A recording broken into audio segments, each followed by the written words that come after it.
मित्रांनो, बरेच दिवसांनी मी राज्याची जबाबदारी उपमुख्यमंत्री पदाची स्वीकारल्यानंतर आपल्या परिसरामध्ये आलोय। त्याच्याबद्दलचं थोडं बहुत काही सांगण्याचं काम स्वतः दिलीपरावांनी, अतुलनी आणि बाकीच्या काही सहकारी मित्रांनी, गणपतरावांनी वगैरे केलं। मी आज अनेक कार्यक्रमाच्या करता सकाळपासून जुन्नरच्या परिसरामध्ये आहे आणि याच्यानंतर पण मला एक क्रिकेट स्पर्धेचं उद्घाटन करायचं आहे आणि नंतर एक दोन ठिकाणी जाऊन नंतर मी जाणार आहे। आज मी इथे येत असताना महादेव शेठ वाघ आणि त्यांच्या कुटुंबियांनी हस्ताई ॲग्रो प्रोड्युसर कंपनीच्या वतीनं उभारलेल्या एकात्मिक कोल्ड पॅकेज हाऊसचं, कोल्ड स्टोरेजचं उद्घाटन मी सुरुवातीला केलं। त्याच्यामध्ये उद्या 26 जानेवारी देशाचा प्रजासत्ताक दिन, आपल्या सर्वांना उद्याच्या प्रजासत्ताक दिनाच्या देखील सुरुवातीलाच मनापासून शुभेच्छा देतो। आज सगळ्यांना आपापल्या पालकमंत्री म्हणून जिल्ह्यामध्ये जावं लागतं, त्याच्यामुळे दिलीपराव देखील बुलढाण्याला जायला 5-6 तास लागतात आणि उद्या राज्य सरकारच्या वतीनं, शासनाच्या वतीनं त्यांना तिथं झेंडावंदन बुलढाण्याला करायचं आहे। मला उद्या आपल्या जिल्ह्याच्या पालकमंत्री यांना त्यांनी जिल्ह्याच्या वतीनं झेंडावंदन पुण्यामध्ये करायचं आहे। दरवर्षीच्या प्रथेप्रमाणे आपण हे काम करत असतो, परंतु हे सगळं करत असताना इथं मी आलो आणि पिंपळवंडीच्या परिसरामध्ये या शहराच्या गावच्या वैभवामध्ये भर घालणारी एक फार चांगली वास्तू यशवंत नागरी सहकारी पतसंस्थेने उभी केलेली आहे। महादेव शेठ आणि त्यांच्या सगळ्या सहकारी मित्रांनी त्याच्यामध्ये लक्ष घातलं। मी बारकाईनं बघितलं, काम पण चांगलं झालेलं आहे, पतसंस्था उत्तम चाललेली आहे। त्याच्या संदर्भामध्ये काका कोयत्यांनी काही भूमिका मांडलेली आहे। कुठल्याही शिक्षण संस्था किंवा अशा प्रकारच्या आर्थिक संस्था ह्या चालवणं तसं बघितलं तर अवघड काम असतं, डोळ्यात तेल घालून पाहावं लागतं। तुम्ही बघा, महाराष्ट्रामध्ये ह्या सहकार चळवळीच्या माध्यमातून खूप मोठा बदल झाला, आर्थिक सुबत्ता आली, क्रांती झाली, लोकांची पत ज्यांना नाही आहेत त्यांचं पत वाढवण्याचं काम झालं। परंतु काही त्याला गालबोट लावण्याचा पण प्रयत्न केला। काही पतसंस्था अडचणीत आल्या, काही राज्यामध्ये काम करणाऱ्या नागरी बँका अडचणीत आल्या, काही ठिकाणच्या जिल्हा बँका अडचणीत आल्या। सुदैवाने आम्ही सगळेजण आपली पुणे जिल्हा मध्यवर्ती सहकारी बँक चांगली चालवतोय। मला काही अडचणी व मी राजीनामा दिला, परंतु संजय काळे, दिलीप वळसे पाटील, बाकीचे सगळे सहकारी मित्र तिथं आहेत आणि मी जरी बँकेत डायरेक्टर नसलो तरी माझं बारकाईनं तिथं दिगंबर दुर्गाडे, सुनील चांदेरे हे सगळे काम करणारे माझे सहकारी आहेत। दिलीप मोहिते पाटील, दत्ता भरणे, या सगळ्यांच्याकडं मी सतत चर्चा करत असतो, COC चर्चा करत असतो आणि त्याच्यातून माझ्या जिल्ह्याच्या 13 तालुक्यामध्ये आणि 2 शहरामध्ये गोरगरिबांना आधार कसा देता येईल, शेतकरी वर्गाला पुढं कसं आणता येईल, ह्याबद्दलचा माझा प्रयत्न चाललेला असतो। आज काका कोयत्यांनी पण, ते महाराष्ट्र राज्याच्या पतसंस्था फेडरेशनचे अध्यक्ष आहेत, त्यांनी काही इथं सुतोवाच केला। खरं तर ते खातं दिलीप वळसे पाटलांकडे आहे, परंतु माझ्याकडे पण उपमुख्यमंत्री पद असल्यामुळं माझ्या स्तरावरच एक बैठक मी मुंबईमध्ये घेईल आणि त्यांचे पण काही जे प्रश्न आहेत त्याच्यातले बहुतांशी प्रश्न जे खरोखरीच मार्गी लागले पाहिजेत अशा प्रकारचं मार्गी लावण्याचं काम मी ह्या पतसंस्थेच्या करता नक्कीच करेल, हा विश्वास देखील मी आपल्या सगळ्यांना देतो। मला आनंद आहे, अभिमान आहे, महादेव शेठ वाघ यांच्यासारखा आपला एक उच्च शिक्षित सहकार्याने शेती करत असताना ती फायदेशीर करण्याचा प्रयत्न केला। त्यांचे 2 बंधू, 3 भावंड, अतिशय चांगल्या प्रकारचा प्रपंच, आई वडिलांनी त्यांना वाढवलं, संस्कार केले, परंतु नंतर उत्तम प्रकारची शेती करून त्याच्यामध्ये फायदेशीर ती कशी करता येईल, त्याच्यामध्ये तेचबरोबर राजकीय, सामाजिक, सहकार क्षेत्रामध्ये त्यांनी एक चांगलं काम करून दाखवलेलं आहे। ही सगळी उदाहरणं जुन्नरकरांच्या समोर आहेत, माझ्या समोर आहेत। शेतीला आधुनिक, शाश्वत बनवण्याचा प्रयत्न त्यांचा चाललेला आहे आणि शेती फायदेशीर करायची असेल तर त्याच्यामध्ये आधुनिक तंत्रज्ञान आणलं पाहिजे. आपण बाजाराचा विचार करायला पाहिजे. माल साठवून ठेवला पाहिजे. ज्यावेळेस मार्केट डाऊन असतं त्यावेळेस कोल्ड स्टोरेजमध्ये माल ठेवला आणि मार्केट उचललं गेलं आणि मार्केटमध्ये माल आला तर त्याच्यामध्ये तेजी मंदी ही थोडीशी सांभाळता येते. गरजेनुसार देशातल्या जगातल्या बाजारपेठेमध्ये आपल्याला आपला माल पाठवता येतो हा विचार करून त्यांनी कोल्ड स्टोरेज बनवण्याचा विचार केला आणि तो प्रत्यक्षामध्ये आणला. महादेव वाघ असतील, त्यांच्याबरोबर काम करणारे त्यांचे बंधू प्रकाश वाघ असतील, गणेश वाघ असतील, पुतण्या, त्याच्यामध्ये बाकीचे अमोल वाघ, मयूर वाघ, त्यांची सगळी भावकी असेल, सगळ्यांनीच चांगल्या पद्धतीनं ते काम चालवलेलं आहे. आणि तुमच्या सर्वांच्या एकजुटीनं मेहनतीतून हस्ताई ॲग्रो भविष्यात देखील चांगली कामगिरी करेल त्याबद्दल माझ्या मनामध्ये तीळमात्र शंका नाही. शेवटी कामं झाली पाहिजे, लोकांचे प्रश्न सुटले पाहिजे. मित्रांनो, आज अतुलनी पण काही आपली भूमिका मांडली. मी देखील तुमच्या समोर उभा आहे. मला सुरुवातीला काँग्रेस पक्षाने 91 साली उमेदवारी दिली बारामती लोकसभा मतदारसंघातनं. पंजाच्या चिन्हावर मी उभा राहिलो. राजीव गांधी देखील होते, ते देखील पुण्यामध्ये SP कॉलेजला सभेला आले होते. मी, नानासाहेब नवले आणि विठ्ठलराव गाडगीळ आम्ही तिघजण काँग्रेसचे उमेदवार होतो. मी तरुण होतो. माझ्या आधी तिथं शंकरराव बाजीराव पाटील एक ज्येष्ठ नेते, ज्यांनी सहकार सांभाळला, ज्यांनी खासदारकी केली, आमदारकी केली, राज्यमंत्रीपद केलं, मंत्रीपद केलं, फार सिनियर नेते, तुम्हाला जुन्या लोकांना आठवत असेल. परंतु त्यांना थांबून काँग्रेसने त्यावेळेस मला तिकीट दिलं. शेवटी माझं तिकीट जाहीर झालं. मी निवडून आलो, प्रचंड मतांनी आलो. नंबर 1ची मतं मला मिळाली देशामध्ये. काँग्रेसमध्ये 3.5 लाख मतांनी मी निवडून आलो. आणि मला पाठीकोरी होती, परंतु मला एक इच्छा होती की आपण समाजाच्या करता काम केलं पाहिजे. पिंपरी चिंचवड त्यावेळेस माझ्या मतदारसंघामध्ये होतं. पिंपरी चिंचवडची जबाबदारी मी उचलली आणि काही कारणानिमित्त राजकीय समीकरणं बदलली. मला 6 महिन्यामध्ये PV नरसिंहरावांनी सांगितलं, पंतप्रधानांनी, अजित तू राजीनामा द्यायचा आणि तू खाली आमदारकीला जायचं. आणि पवारसाहेबांना मी खासदारकी म्हणून रक्षामंत्री म्हणून घेतोय आणि त्यांनी रक्षामंत्री घेतलं. शेवटी पक्षाचा आदेश होता, मी तो पाळला. तशा पद्धतीनं मी राज्यामध्ये राज्यमंत्री म्हणून आलो. परंतु मी शेतकरी कुटुंबातला, माझ्या बापदादाची सगळ्यांची शेतीवाडी आहे. आजोबांनी केली, पंजोबांनी केली, माझ्या वडिलांनी केली, आता मी करतोय, माझी पुढची पिढी पुढं करेल. अशा प्रकारचा असल्यामुळं मला ह्याच्यातले बारकावे खूप माहिती आहे. मी आज सकाळी कृषी केंद्रामध्ये देखील अनिलरावनी काढलेल्या कृषी केंद्रामध्ये पण भेट दिली. तिथंही काय चाललेलं आहे ते फार बारकाईने मी बघितलं. कृषी मंत्रालय यावेळेस मी धनंजय मुंडेकडे दिलेलं आहे. तो पण शेतकरी कुटुंबामध्ये जन्मालेला कार्यकर्ता. त्याच्या वडिलांनी पण अतिशय कष्टाने अण्णांनी त्या काळामध्ये काळ्या आईची इमाने इतबारे सेवा केलेली. आणि अशा पद्धतीनं काही नवीन सहकारी, काही जुने अनुभवी माणसं, असं सगळ्यांनी मिळून आम्ही पुढे जायचं ठरवलं. मित्रांनो, हे पुढे जात असताना 99ला अचानक वरिष्ठांनी निर्णय घेतला. मी 95चं सांगत होतो, 91चं सांगत होतो, नंतर 95ला झालं. 95ला दुर्दैवाने आपलं सरकार गेलं. मनोहर जोशी मुख्यमंत्री झाले. त्याच्यानंतरच्या काळामध्ये मग मला आमदार म्हणून राहावं लागलं. मी आमदार म्हणून काम केलं. आम्ही बघायचो त्यावेळेस तिकडं नारायणराव पवार, इकडं वल्लभशेठ बेनके, मध्ये दिलीप वळसे पाटील, तिकडं गणपत पाटील, असे वेगवेगळे मान्यवर, तिकडं कधी बापूसाहेब तिटे, कधी पोपटराव गावडे, असे वेगवेगळे मान्यवर, वेगवेगळे मदन बाफना, तिकडं पलीकडं अनंतराव थोपटे, अशा पद्धतीचे नेतेगण, दादा जाधवराव पुरंदरला, हे सगळे नेतेगण, सुभाष अण्णा कुल माझ्या दौंडला, ही सगळी लोक काम करत होती.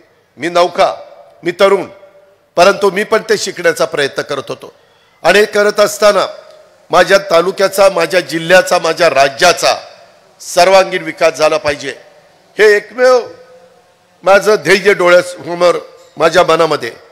काम करताना जातीचा, पातीचा, नात्याचा, गोत्याचा विचार करायचा नाही, समाजाचा विचार करायचा, बहुजनांचा विचार करायचा, शाहू फुले आंबेडकरांचा, युगपुरुष छत्रपती शिवाजी महाराजांचा आदर्श डोळ्यासमोर ठेवायचा. त्यांनी 18 पगड 12 बलुतेदारांना एकत्र करून समाजाच्या मध्ये हिंदवी स्वराज्याची स्थापना केली. हा इतिहास आपल्याला सगळ्यांना माहिती आहे. आणि त्याच्यातून पुढे जात जात अचानक 99 साली एक अशा प्रकारची परिस्थिती निर्माण झाली की परकीय व्यक्ती आपल्या देशाची पंतप्रधान नसली पाहिजे. वरिष्ठ पवारसाहेब, संगमाजी, तारिक अनवर ह्या सगळ्यांनी तशा प्रकारची भूमिका घेतली. मित्रांनो, आम्ही तरुण होतो, आम्ही पण त्या भूमिकेचं समर्थन केलं की आता वडीलधारी सांगतात आपण ऐकलं पाहिजे आणि त्या पद्धतीने ऐकलं. 99 जून मध्ये राष्ट्रवादीची स्थापना झाली आणि लगेचच 99 ऑक्टोबर मध्ये आम्ही विलासरावांच्या बरोबर मंत्रिमंडळामध्ये गेलो. 6 पण महिने झाले नव्हते. कुठं गेला परकीय मुद्दा? परकीय जर सोनिया गांधी परकीय होत्या तर त्या काँग्रेसच्या प्रमुख होत्या. मग त्या प्रमुख असताना त्यांच्याबरोबर कसं जायचा प्रश्न निर्माण झाला. परंतु वरिष्ठांनी सांगितलं, ऐकायचं, ऐकलं. त्याच्यानंतरच्या काळामध्ये देखील अनेक वेगवेगळ्या प्रकारचे प्रसंग आले. मी, दिलीप वळसे पाटील, जयंत पाटील, RR पाटील, सुनील तटकरे असे सगळी तरुण टीम आम्ही कामं करत होतो. आम्ही कामाला आपापलेली माणसं. आज देखील जुन्नरकरांनो, कोणालाही विचारा, हा अजित पवार तुमच्या समोर बोलतो, सकाळी 6ला कामाला लागतो, 5ला उठतो. आणि कुठेही तुम्ही त्या ठिकाणी बघा, माझ्या मीटिंग किती लवकर सुरू होतात, माझ्या वेगवेगळ्या प्रकारे जो आढावा बैठका कशा सुरू होतात, ज्याचा उल्लेख मगाशी दिलीपरावांनी केला. करोनामध्ये सगळे घाबरून गेले होते, पण मी एकटा 8:30 वाजता मंत्रालयामध्ये जायचो, मंत्रालय उघडायचो. मंत्रालय बंद झालं तर राज्यात मेसेज काय जाणार आहे? लोकांच्या मध्ये संभ्रमावस्था निर्माण होईल. अधिकारी म्हणतील की मंत्रालयातच कोणी येत नाही, आम्ही का जायचं? आम्ही का? गावचा तलाठी म्हणेल, ग्रामसेवक म्हणेल, तहसीलदार म्हणेल, प्रांत म्हणेल, पोलीस खातं पण म्हणेल की हेच लोक येत नाही तर आम्ही का कष्ट घ्यायचे? त्याच्यामुळं जी ती वेळ येईल त्यावेळेस तशा पद्धतीनं धाडसाने निर्णय घ्यायचे असतात. आणि स्वतःच्या जीवाची पर्वा न करता आम्ही तशा पद्धतीचे निर्णय घेतले. सातत्याने दर आठवड्याला पुण्यामध्ये येऊन मग त्याच्यामध्ये जम्बो हॉस्पिटल असतील, बाकीच्या सगळ्या गोष्टी आम्ही केल्याशिवाय गत्यंतर नव्हती. माणसाचा जीव वाचवला पाहिजे. अनेक प्रकारचे बदल केले, अनेक प्रकारची औषधं उपलब्ध केली, अनेक प्रकारे त्याच्यामध्ये कुठल्या अडचणी दूर करण्याच्या करता कधी मागं पुढं बघितलं नाही.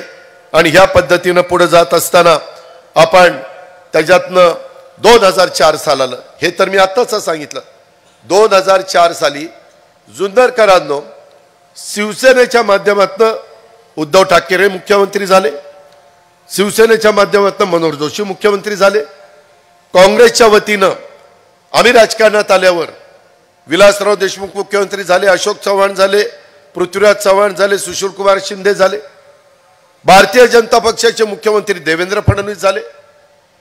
परंतु राष्ट्रवादीला मुख्यमंत्री पदाची संधी येऊन नाही संधी दिली गेली.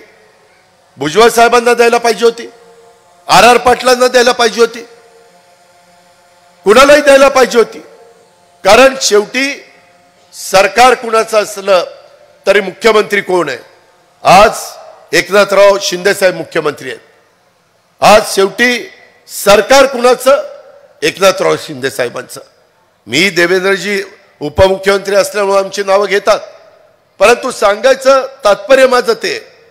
आणि अशा पद्धतीनं ह्या सगळ्या घटना घडत असताना मला काही कळलं नाही. जुन्नरकरांनो, तुम्ही सांगा, मी अनेक वर्ष तुमच्या जिल्ह्याचा पालकमंत्री आहे, मी कधी कामाच्या बाबतीमध्ये कमी पडलो? मी त्याच्यामध्ये विकासाच्या करता निधी आणायला कमी पडलो?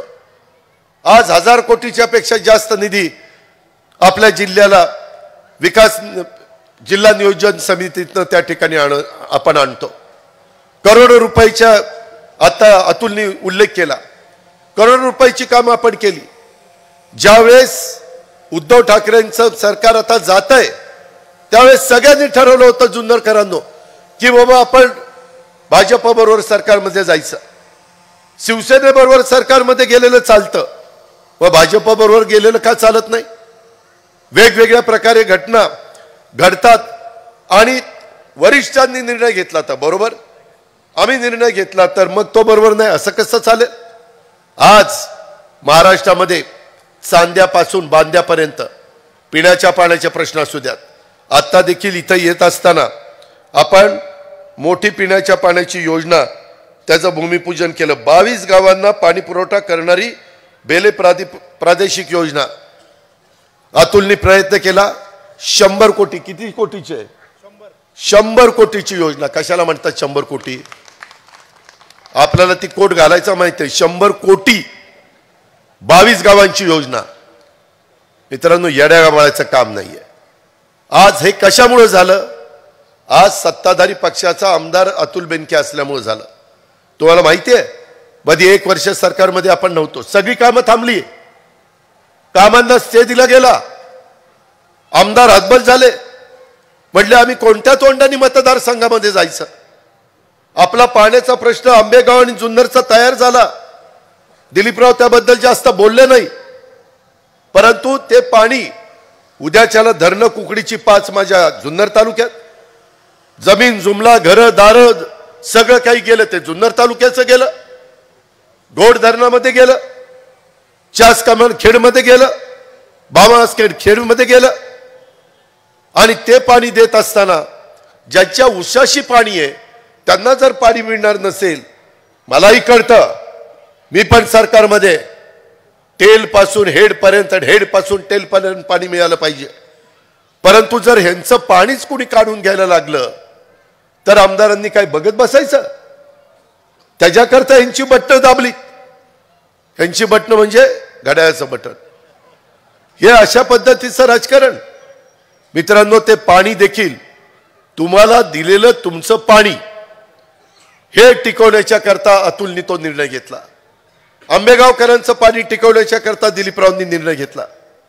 खालच्याही तालुक्यांना काही आपण उपाशी ठेवलं नाही, त्यांची पण व्यवस्था केली. आता आपण बंद पाईपलाईन मधनं पाणी देण्याचा निर्णय घेतला. आजच चिलेवाडी बंदिस्त पाईपलाईन प्रकल्पाचा टप्पा 1 आणि टप्पा क्रमांक 2 कामाचं भूमिपूजन आम्ही केलं. 39 किलोमीटर ना रे, 39 किलोमीटर बंद पाईपलाईन मधनं पाणी रब्बीला आणि खरीपाला. त्या भागाचा फायदा होणार नाही. किती दिवस वल्लभशेठ बेनके असल्यापासून ते आमदार होते तेव्हा सांगायचे आजी ते झालं पाहिजे, झालं पाहिजे. एखादं काम करायला बराच अडचण येते, त्रास होतो, परंतु तशा पद्धतीनं आपण ती कामं करण्याच्या करता शेवटपर्यंत त्या ठिकाणी प्रयत्न केला. आणि त्याच्यातून हे पाणी आता त्याला सुधारित प्रशासकीय मान्यता पाहिजे होती.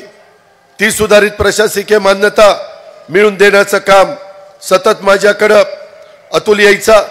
त्याच्यामध्ये अतुलनी सांगितलं की दादा, शिवनेरीचा विकास तुम्ही पालकमंत्री असताना वल्लभशेठ बेनकेंनी आग्रह केला आणि 85 कोटी रुपयाचा पहिला कार्यक्रम आपण हातामध्ये घेतला. त्याच्यावेळेस स्वर्गीय विलासराव देशमुख मुख्यमंत्री होते. मी शिवनेरी किल्ल्याचा विकास आराखडा तयार केला. बेनके साहेबांनी त्याच्यामध्ये काही सूचना केल्या आणि ते करत असताना त्यांच्या संकल्पनेतनं ज्या ज्या गोष्टी होत्या त्या आज आपण शिवनेरी किल्ल्यावर विकास होत असताना आपल्याला पाहायला मिळतात. पण अशा प्रकारच्या किल्ल्यावर काम करत असताना पुरातत्व विभाग हा केंद्राशी आणि राज्याशी संबंधित असतो. त्यांच्या कलानीच काम करावं लागतं. त्याच्यामुळं कामाला वेळ लागतो. आज रायगड जिथं महाराजांची राजधानी होती त्या रायगडचा देखील विकास आपण करतोय. 100 कोटी रुपये द्यायची आमची तयारी आहे. परंतु जुनं हेरिटेज अशा पद्धतीचं काम ते करायला थोडासा तशा पद्धतीची घडाई, तशा प्रकारचा दगड, तशा प्रकारचा चुना वापरणं ते अलीकडे सिमेंट बिमेंट वापरून करता येत नाही आणि त्यामुळं कामाला वेळ लागतो. कदाचित पत्रकार मित्रांनाही वाटेल की बाबा का काम होत नाही. अशा प्रकारच्या इमारती खालच्या लवकर होतात, परंतु हेरिटेज ज्या वास्तू असतात, पुरातत्व विभागाच्या मार्फत काम करणाऱ्या ज्या वास्तू असतात त्याला त्या ठिकाणी वेळ लागतो. आता तिथं आज मी राज्याचा अर्थमंत्री तुमच्यामुळे आहे, त्याच्यामुळे ह्या कामाला कुठल्याही प्रकारचा निधी मी कमी पडून देत नाही. मी त्याच्यामध्ये आता उद्याच्या 19 फेब्रुवारीला पण एकनाथराव शिंदे, मी, देवेंद्र फडणवीस आम्ही सगळे तिथं येणार, तिथं नतमस्तक होणार महाराजांच्या समोर आणि त्याच्यातून आणखीन पुढं महाराष्ट्राला कसं नेता येईल ह्याबद्दलचा प्रयत्न करणार। त्याचबरोबर पिंपळगाव जोगा कालवा, चिलेवाडी बंद पाईपलाईन ही देखील कामं, त्याच्यामध्ये जलसंपदा खात्याचा मंत्री असताना वल्लभशेठ बेनके साहेब यायचे, त्यांचा स्वभाव पण कडक, बोलायलाही बेनके साहेब कडक। ठीक आहे, कुणाला कुठल्या आजारांनी कधी ग्रासलं जाईल हे आपल्याला सांगता येत नाही, काळाच्या नियतीच्या पुढं काही आपल्याला बोलता येत नाही। शेवटी आपण काळजी घेणं एवढंच आपल्या हातामध्ये असतं, ते काळजी बेनके कुटुंबीय घेत आहे, सगळे आपण लक्ष ठेवून तिथं आहोत। परंतु मी बेनके साहेबांनी मला सांगितलं, मी तालुक्याला शब्द दिलेला आहे आणि पिंपळगाव जोगा कालवा जोपर्यंत होणार नाही तोपर्यंत मी सत्कार स्वीकारणार नाही आणि निवडणुकीलाही उभं राहणार नाही। वल्लभशेठ बेनकेंनी ज्यावेळेस मला ही गोष्ट सांगितली त्यावेळेस मी जलसंपदाचा मंत्री होतो, शासनाकडे कालवा पूर्ण करण्याच्या करता पुरेसे पैसे नव्हते, परंतु मी तुमच्यासाठी त्यातनं मार्ग काढला आणि 2009ला वल्लभशेठ बेनके पुढं उभं राहण्याच्या आधी तो कालवा पूर्ण केला। असे अनेक सिंचनाचे प्रकल्प नुसते आपण जुन्नर तालुक्यामध्ये पूर्ण केले नाही तर राज्यामध्ये पूर्ण करण्याचा प्रयत्न केला आणि महाराष्ट्रातल्या काळ्या आईला पाडी देण्याचं काम, बळीराजाला समाधानी करण्याचं काम आपण त्या ठिकाणी केलं।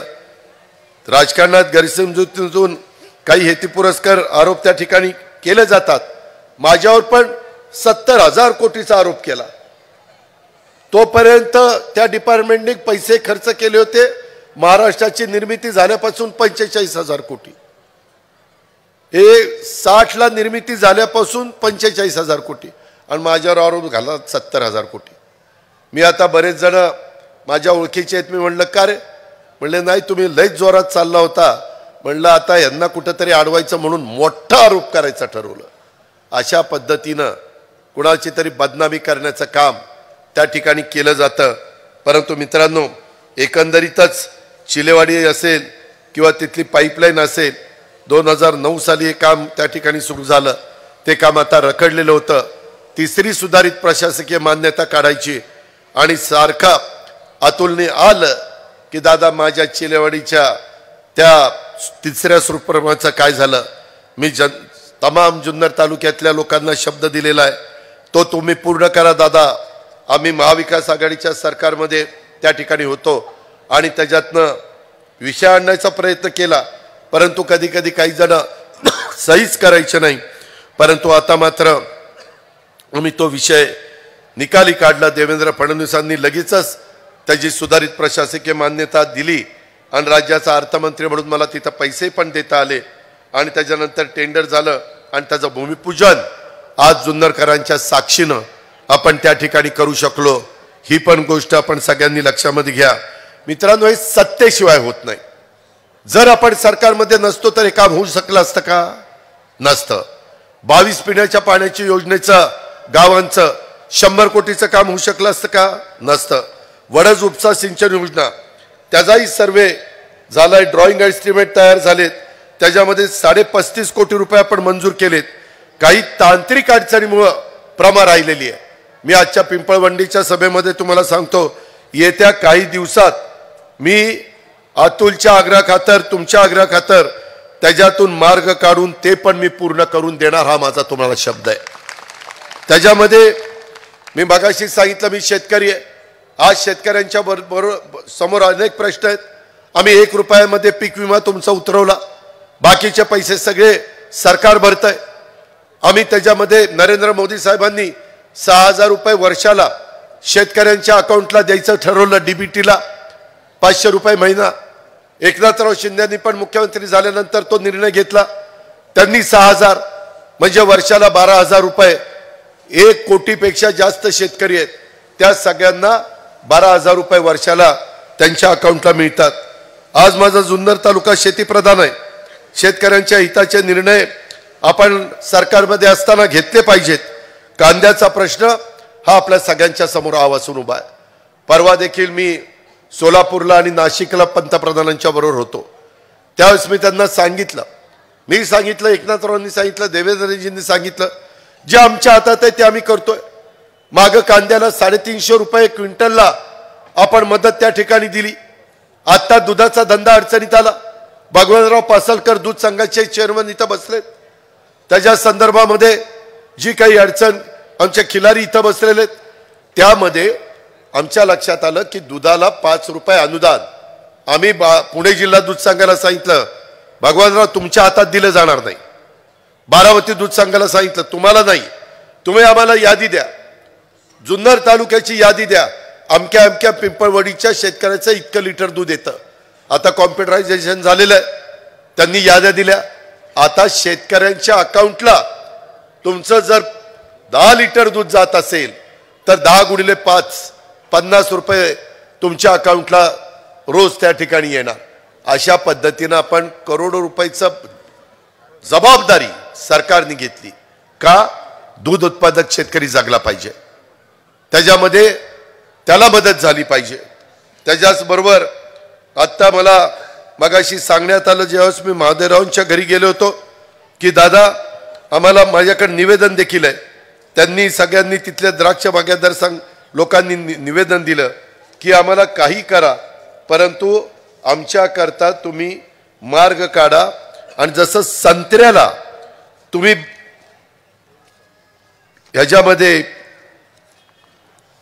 बांगलादेशला जाणारा संत्रा ह्याला तुम्ही शुल्क आणि फ्रेट सबसिडी दिली, तशा पद्धतीनं बांगलादेशला द्राक्ष जातात. आपल्या जुन्नरची द्राक्ष तिथं भरलेली ती बांगलादेशला जातात. परंतु बांगलादेशनी खूप मोठ्या प्रमाणावर शुल्क आकारलेलं आहे आणि ते आता बांगलादेशने द्राक्षावरचं आयात शुल्क 106 रुपये प्रति किलो केलंय. शेतकऱ्याला मिळणार किती? 106 रुपये किलो शुल्क त्यांच्या देशात माल द्यायचा म्हणून. त्याच्याकरता संत्र्याला आम्ही साधारण जे काही शुल्क लावलं होतं त्याच्यात 50% सवलत दिली आणि बाकीचं अनुदान दिलं. तशा प्रकारे आम्हाला आता द्राक्षवाल्यांच्या करता पण हा निर्णय घ्यावा लागेल. संत्र्याकरता आम्ही घेतला, दूध उत्पादक शेतकऱ्याकरता घेतला. मधल्या काळामध्ये ऊस उत्पादक शेतकरी अडचणीत आला होता, त्यांचा इन्कम टॅक्स कारखान्याला आले 9,500 कोटी रुपये इन्कम टॅक्स आले सगळ्यांचे मिळून. अमित शहांच्याकडे जाऊन तो माफ करून घेतला. आता FRP पेक्षा जास्त दर दिला तर इन्कम टॅक्स नाही. माझ्या भागामध्ये माझ्या माळेगाव सोमेश्वरचा दर निघत होता 2850 का 2950, आम्ही दिला एकीकडे 3350 कुठं सोमेश्वरला आणि माळेगावला दिला 3400 रुपये. शेवटी संस्था चांगल्या चालल्या पाहिजे, शेतकऱ्याला 2 पैसे मिळाले पाहिजे. मित्रांनो मी आज जबाबदारीनं सांगतो जर अमित शहांनी नरेंद्र मोदी साहेबांनी त्याच्यामध्ये निर्णय ठामपणे घेतला नसता तर वरचे पैशाला इन्कम टॅक्स बसला असता FRP पेक्षा जास्त असणार. हे आपलं काम झालं, जे झालं ते सांगितलं पाहिजे. आज 10 वर्ष आता नरेंद्र मोदी पंतप्रधान होऊन होती. आज वेगवेगळ्या ठिकाणी ज्या पद्धतीने कामं झाली, रेल्वेची कामं, आज तुमचं मी पुणे नाशिक हे रेल्वेचं काम हातामध्ये घेतले, जमिनी ॲक्वायर करायला सुरुवात केली. वेगवेगळी नॅशनल हायवेची कामं चालली, मोठे मोठे फ्लायओव्हर चाललेले. समृद्धी महामार्ग तो त्या ठिकाणी तयार झाला 45,000 कोटीचा. त्याच्यात आता थोडीशी वाढ होईल, कदाचित तो 55,000 कोटीपर्यंत जाईल. परवा नावाशेवा ते शिवडी आपल्याला जर साऊथ मुंबईमध्ये जायचं म्हटलं तर अर्धा तास आपले वाचायला लागला. आता खंडाळा घाटातला तो बोगदा तयार झाला की अजून अर्धा तास वाचे. कशा करता आपण करतो? पुढच्या पिढीचं भलं होण्याकरता, त्याच्यामध्ये वेळेची बचत होण्याकरता, इंधनाची बचत होण्याच्या करता ह्या सगळ्या गोष्टी आपण करतोय. मित्रांनो ह्याच्याकरता करोडो, आज पुण्याचा रिंग रोड 17-18 हजार कोटीचा रिंग रोड आहे. आज माझा जुन्नरचा आंबेगावचा खेडचा माणूस ज्यावेळेस पुण्यामध्ये यायचा प्रयत्न करतोय, पिंपरी चिंचवडमधून पुण्याला जायला कितीतरी तास लागतात. तो वेळ वाचला पाहिजे. तो एक रिंग रोड झाल्यावर अजून एक रिंग रोड रस्ते विकास महामंडळ PMRDचं आपण करणार आहे. ते केल्याशिवाय गत्यंतर नाही. मित्रांनो आमच्यामध्ये धमक आहे, आमच्यात ताकद आहे करण्याची. मी नुसता असा वरवर बोलणारा कार्यकर्ता नाहीये। आज माझ्या भागातली लोक 1,65,000 मतांनी मला निवडून देतात। काम करतो म्हणून लोक निवडून देतात। त्याच्या संदर्भामध्ये तसा विकास 13च्या 13 तालुक्यामध्ये झाला पाहिजे, माझ्या जुन्नरमध्ये झाला पाहिजे। अतुल बेनकेची जी मागणी आहे ती पूर्ण करता आली पाहिजे। वल्लभ बेनकेंचं जे स्वप्न आहे ते आपल्याला पूर्ण करता आलं पाहिजे। आणि त्याच्यामुळं ह्या कांद्याच्याही संदर्भामध्ये मी सांगितल्यानंतर त्यांनी सांगितलं की एकदा या आपण त्याच्यात काही मार्ग काढू। मी म्हटलं की उत्पादकाला परवडलं पाहिजे। मला समजतंय जो ग्राहक आहे, माझा कांदा उत्पादक शेतकरी कुठे आहे? तो माझ्या पुणे जिल्ह्यात आहे, तो माझ्या नाशिक जिल्ह्यामध्ये, तो माझ्या नगर जिल्ह्यामध्ये। ह्या 3 जिल्ह्यातच जास्त शेतकरी कांदा पिकवतात। पण बाकीकडे कांदा खाणारे देखील मोठ्या प्रमाणात आहेत। त्यांचा ज्यावेळेस विचार केला जातो त्यावेळेस पिकवणाऱ्याला येणारा खर्च आणि त्याचं कुटुंब चालण्याच्या करता, त्याचा प्रपंच चालण्याच्या करता त्याला काही लागणारा नफा हा पण त्या ठिकाणी मिळाला पाहिजे। आणि त्याच्यामुळं ह्याची सगळीची कल्पना आम्हाला असल्यामुळं मी त्याच्यामध्ये लक्ष त्या ठिकाणी घातलेलं आहे। आणि मी लवकरच ह्याच्यातनं मार्ग आपले आमदार असतील, बाकीचे सगळे सहकारी एकनाथरावांच्याही मनात आहे, देवेंद्रजींच्या पण मनात आहे। देवेंद्रजी फडणवीसांनी कॉमर्स मिनिस्टर पियुष गोयल त्यांच्याबरोबर सह्याद्रीला मीटिंग पण घेतली। त्यांनी त्यांच्याबद्दलची काही अडचण सांगितली, परंतु त्याच्यातून मार्ग काढण्याच्या करता नक्की आम्ही त्या ठिकाणी प्रयत्न करू। द्राक्षावर पण तशाच पद्धतीनं बांगलादेशने त्यांची इम्पोर्ट ड्युटी वाढवलेली आहे। त्याच्यामध्ये जसं संत्र्याला सरकारने विशेष अनुदान दिलं त्याच प्रकारे बांगलादेशला जेवढी द्राक्ष जातील तेवढ्या पुरतं अनुदान आम्ही त्या देण्याचा विचार करतोय। सगळ्याला नाही, बांगलादेशमध्ये टॅक्स आहे म्हणून बांगलादेशमध्ये जाणाऱ्या द्राक्षाला हे पण आपण लक्षामध्ये घ्या। मधल्या काळात कुकडीचं नियोजन ज्याचा उल्लेख अतुलनी आणि दिलीपरावांनी केला, डिंबा बोगदा, त्याही बद्दल बरंच वेगवेगळ्या प्रकारचं राजकारण झालं, वेगवेगळ्या प्रकारचे सर्वे झाले।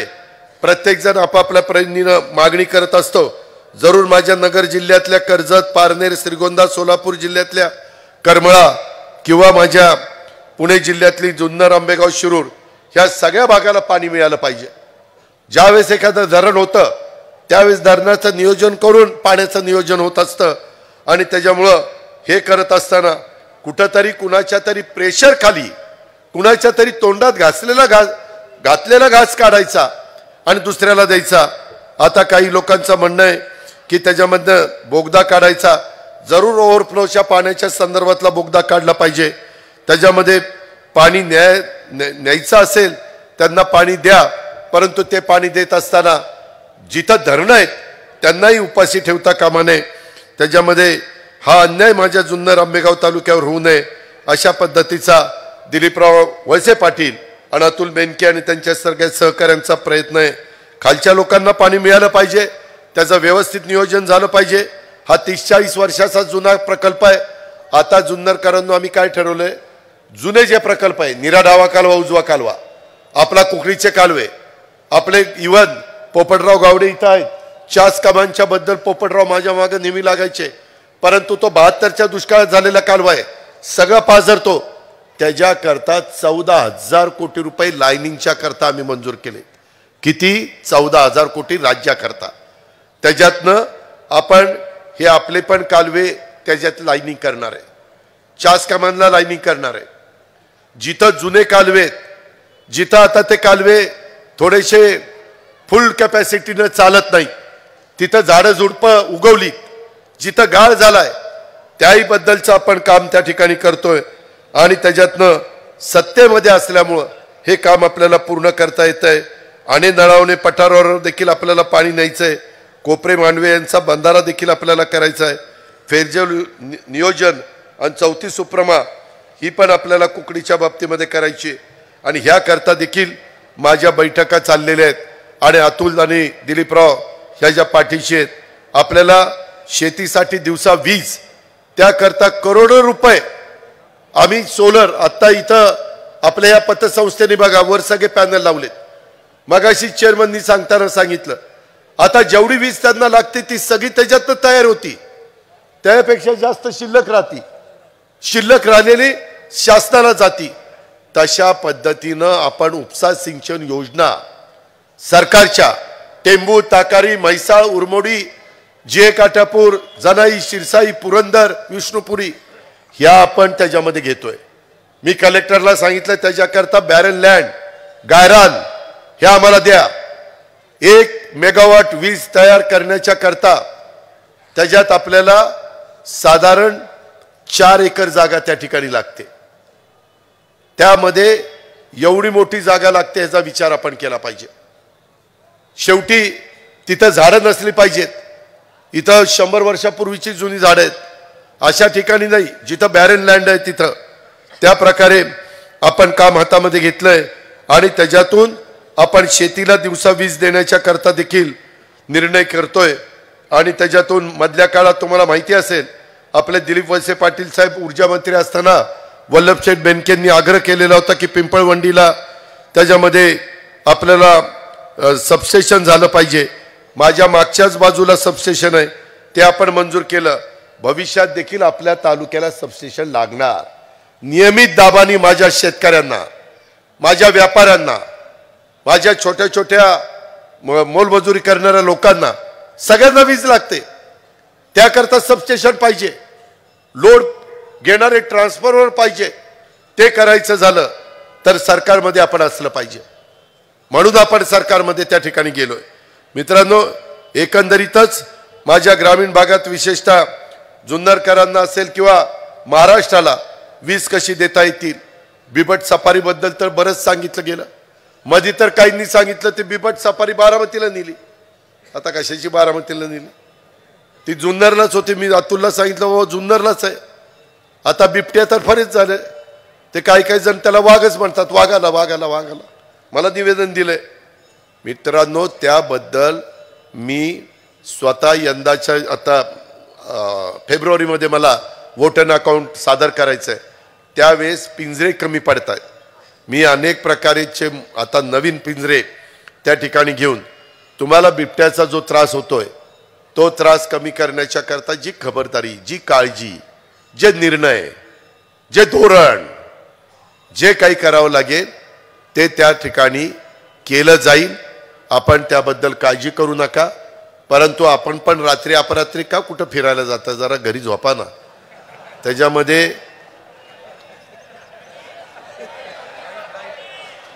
त्याच्यात दिवसा पण येतात असं मला सांगितलं. ते त्याच्यात मी गमतीनं बोललो, ते सिरियसली घेऊ नका. त्या संदर्भामध्ये कधी कधी आपल्याला रात्रपाळी असेल कारखान्यावर किंवा कुठं ड्युटी असेल तर जावं लागतं. शेवटी माणूस कुठलं काम करतो त्याच्यावर बरंच काही अवलंबून असतं. तर त्याकरता दिवसा असू द्या किंवा रात्री असू द्या, माझ्या समाजाचं संरक्षण करणं, त्यांना सुरक्षिततेच्या दृष्टीनं आधार देणं, मदत करणं हे सरकार म्हणून आम्हा लोकांचं काम आहे. आणि त्याकरता वन विभागाला बोलून काय काय करावं लागेल हे बिबट सफारीच्या संदर्भामध्ये तर मागं मी पालकमंत्री असताना DPR करायला 1.5 कोटी रुपये मला अतुलने मागितले होते, ते दिले. आता नंतर आम्ही 80 कोटीला बजेटला त्याला मान्यता दिलेली आहे. 24 कोटी रुपये त्याच्यात मंजूर झालेले. ते बिबट सफारी ज्यांना कुणाला आतमध्ये सफारी करायची, बिबटे बघायचेत, तुम्ही बघताय की इथं आपल्या इथं एक केंद्र आहे, तिथं बरेच बिबटे पकडलेले आहेत. अशा पद्धतीनं ते करू. आणि त्याच्यात काहींनी तर सांगितलं की दादा बिबटे पकडा आणि त्यांना असं इंजेक्शन द्या की ते नपुसक झाले पाहिजे. हे काय मला निवेदन दिलंय आणि म्हणले आता बिबटे पकडायचे आणि त्यांना इंजेक्शन द्यायचं. आणि मोठ्या तेच मागील आठवड्यात दिवसात 4 ठिकाणी बिबट्याने हल्ला केला. वन विभाग बिबटे पकडण्याला पिंजरे उपलब्ध करून देत नाही, ते पिंजरे मी उपलब्ध करून देईल तसे आदेश देतो. त्यांची नसबंदी करण्यात यावी. तसंच बिबट्यापासून संरक्षण करण्याच्या करता 3 फेज ज्या गोष्टी आपल्या हातातल्या आहेत त्या आपण करू. परंतु तुम्हाला माहिती का, 75ला आणीबाणी होती. आम्ही हायस्कूलमध्ये होतो. पोपटराव गावडे त्यावेळेस एक प्रमुख नेते म्हणून जिल्हा परिषदेचं काम करत होते. त्यावेळेस नसबंदी केली तर सरकार पडलं. हो ना. ते बिबट्याची नसबंदी झाली. मित्रांनो, गमतीचा भाग जाऊ द्या, पण ह्या संदर्भात जे काही करता येणं शक्य असेल, ज्या भागामध्ये जगात जिथं अशा प्रकारचे बिबटे जास्त झाल्यावर तिथल्या लोकांनी, तिथल्या सरकारनी, तिथल्या राज्यांनी काय केलं ते सगळं बघून अजूनही तुमच्याकडे वेगळी काही कल्पना असेल तर ती पण सांगा.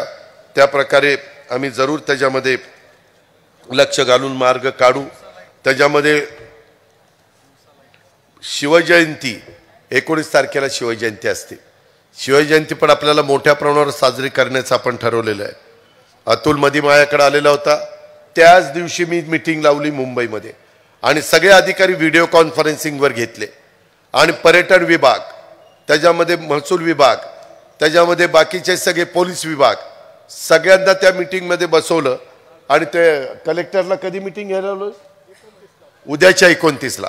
कलेक्टरला म्हणलं तुम्ही उद्याच्या 29ला मीटिंग घ्या, लोकप्रतिनिधींना बोलवा आणि त्याच्यामध्ये जुन्नरकरांच्या मनातलं जे काही शिवजयंती साजरी करण्याची संकल्पना आहे त्या सगळ्या आम्ही त्याच्यामध्ये घेण्याचा प्रयत्न करतोय.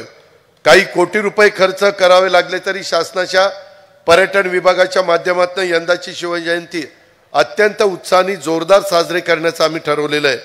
जुन्नरचं नाव या छत्रपती शिवाजी महाराजांच्या जन्मभूमीचं नाव पूर्ण दूरपर्यंत त्या ठिकाणी पोहोचवलं पाहिजे, अशा पद्धतीचा तो कार्यक्रम आहे.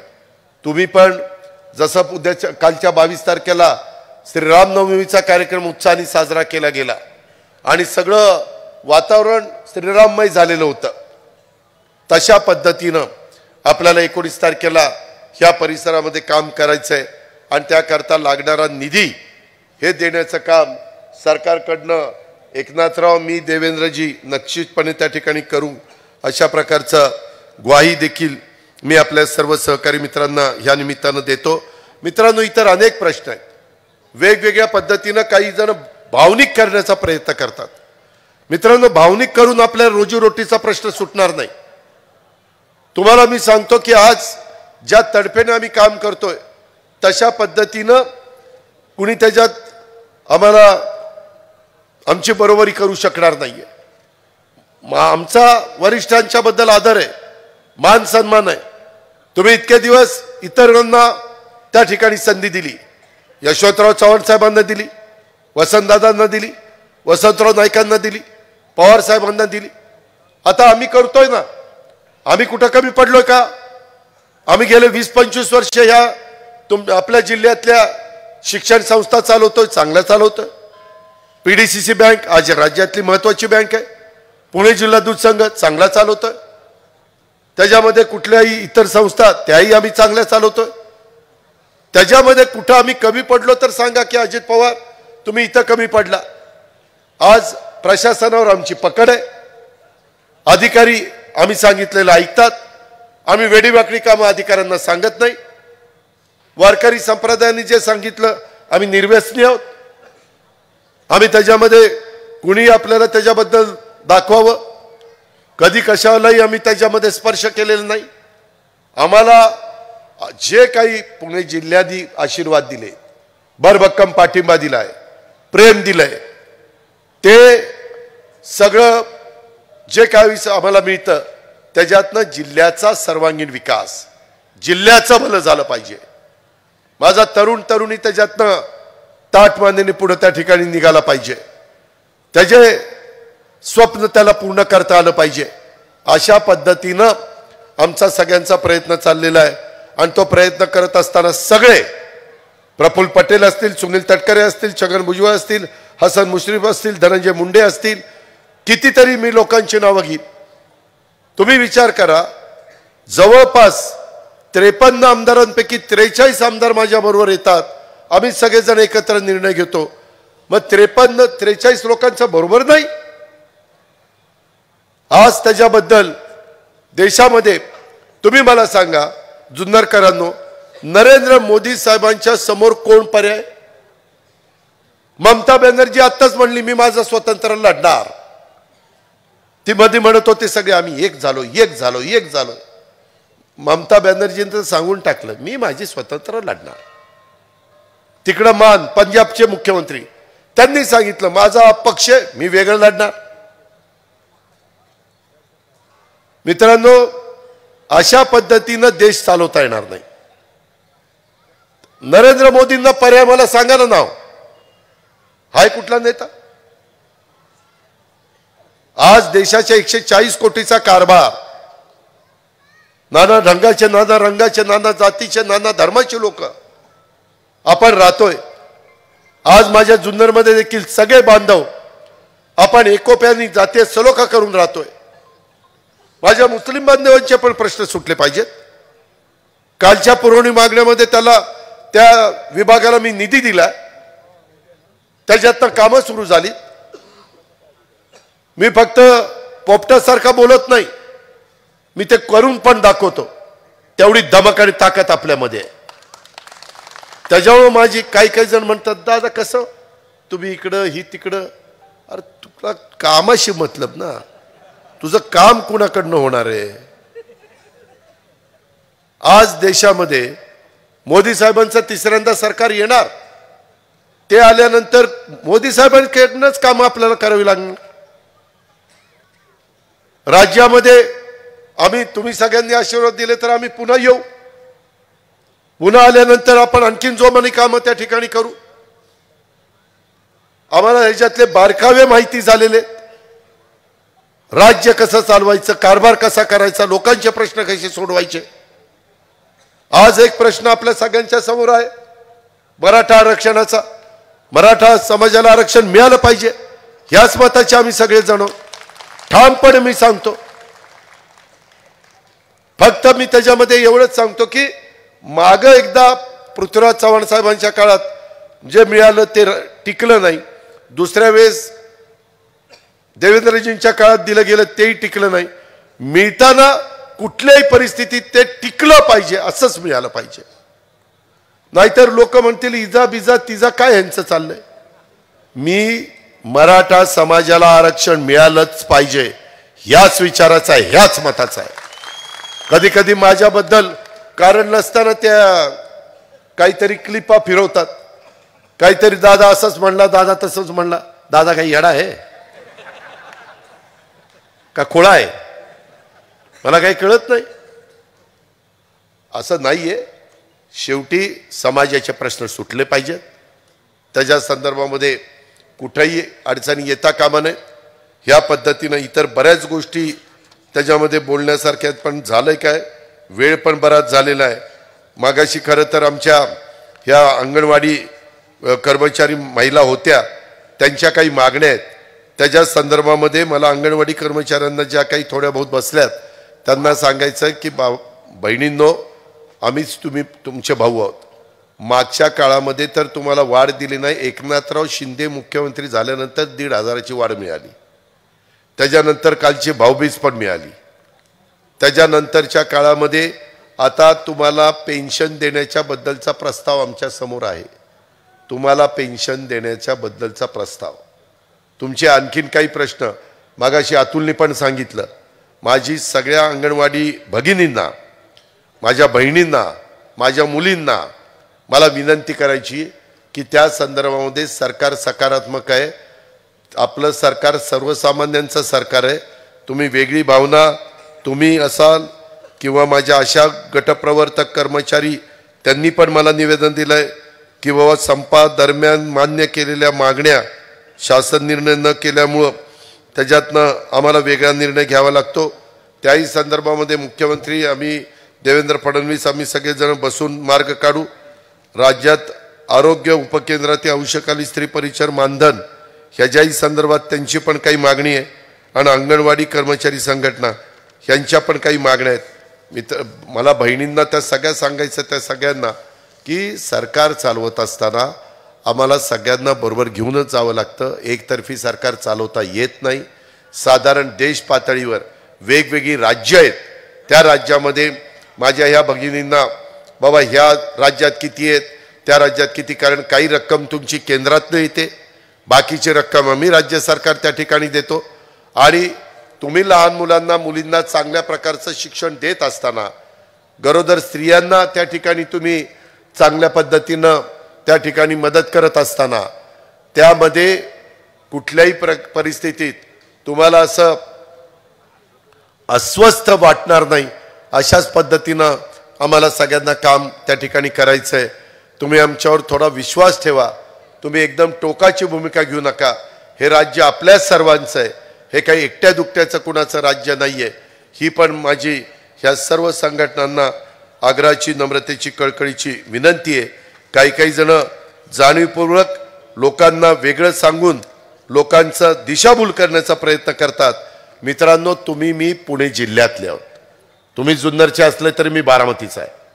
तुमचं माझं जे काही बरं वाईट होणार आहे ते जिल्ह्यात होणार आहे, त्याच्यामुळे एकमेकाला आपल्याला फसून चालणार नाही।